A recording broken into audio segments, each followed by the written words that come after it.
Arthurian magic, right? Arthurian magic, right? King Arthur, right? We get that.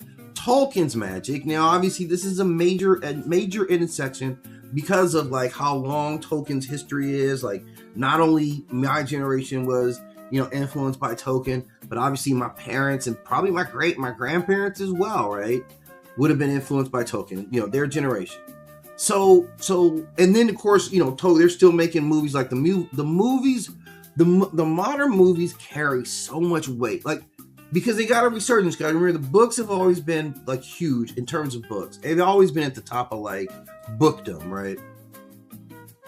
And then you got to remember they had the whole animated series. I want to say this is like when Bass Rankin was still, kind of dominant.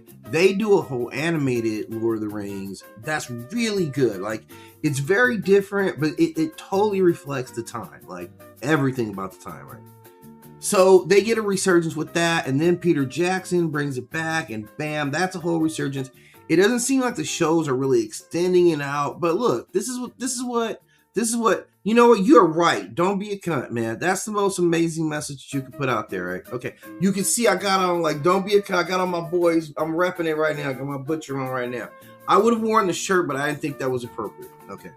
But back to this. So clearly Tolkien's influences is wide. So he's influenced a lot of people in what they think about magic, right? So this is very much there, right?